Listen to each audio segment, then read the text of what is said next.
any of you remember that 80s anti-drug campaign? Remember that?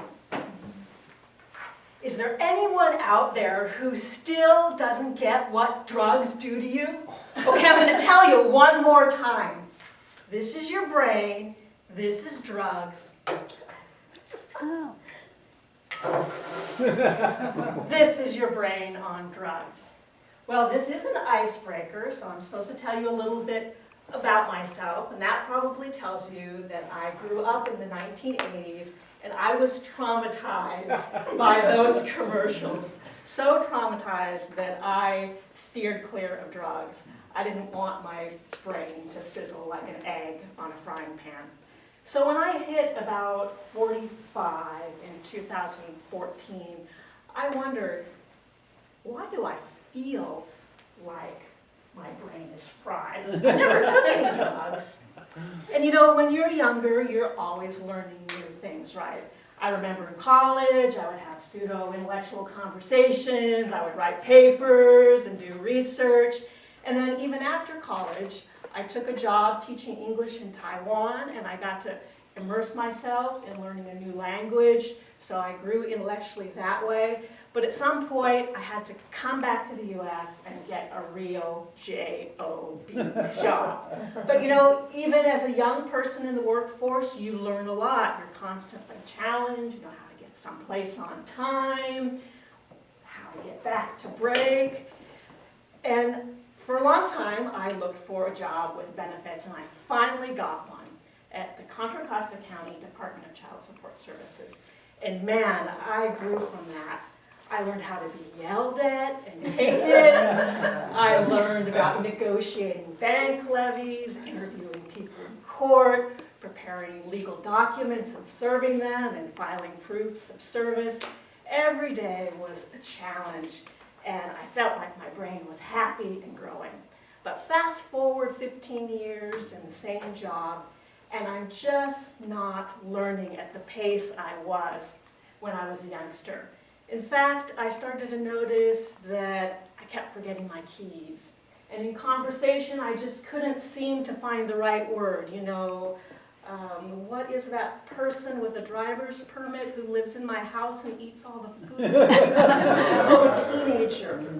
And you know, I'd been having a conversation, maybe talking about a movie with my friends, and I couldn't remember that actor's name, you know, the one who played in that movie with the kids who eat all of your food, and the town wouldn't let them have a dance, and the name has something to do with this. Oh yeah, Kevin Bacon. That's right, I kept having moments like that.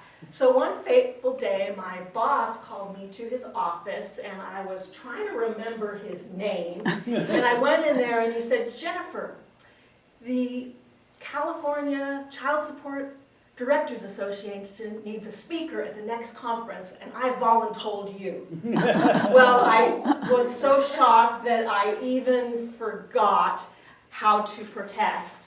And on my way back to my office, I remembered his name. It was Kevin, and I thought, I'm going to kill Kevin, but no, crime doesn't pay.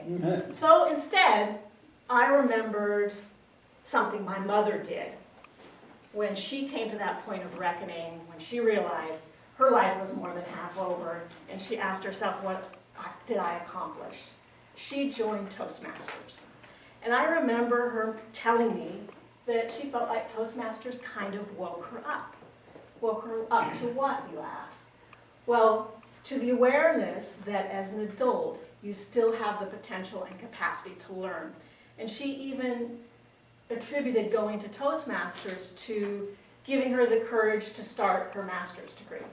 So I decided to follow in her footsteps, and in 2014, I joined Confidence Builders. And I thank Confidence Builders for helping me to give a great presentation at that conference.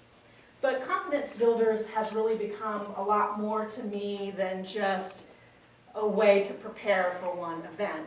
It's also become my way of reckoning. It's made me ask myself, what have I accomplished, and what am I still able to accomplish?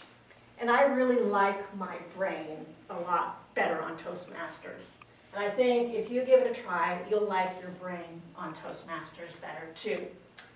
So, is there anyone out there who still isn't clear what Toastmasters does to you? This is your brain. This is Toastmasters.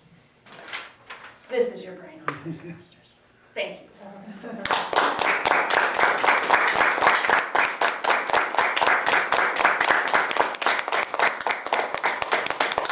We'll take 2 minutes, can you, 2 minutes for people to fill out their evaluation, give you some feedback for Jennifer?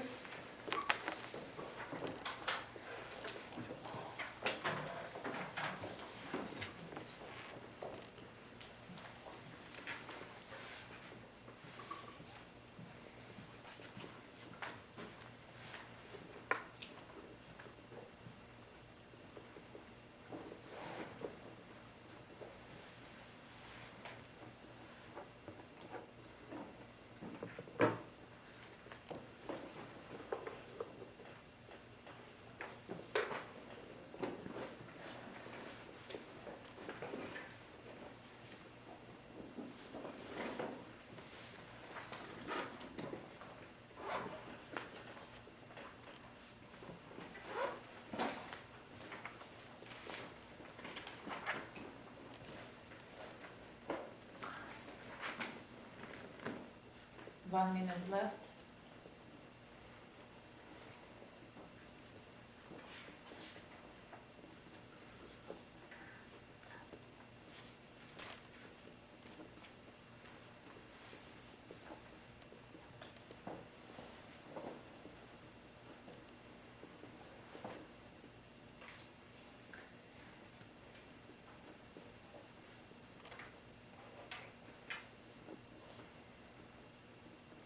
Thirty seconds left.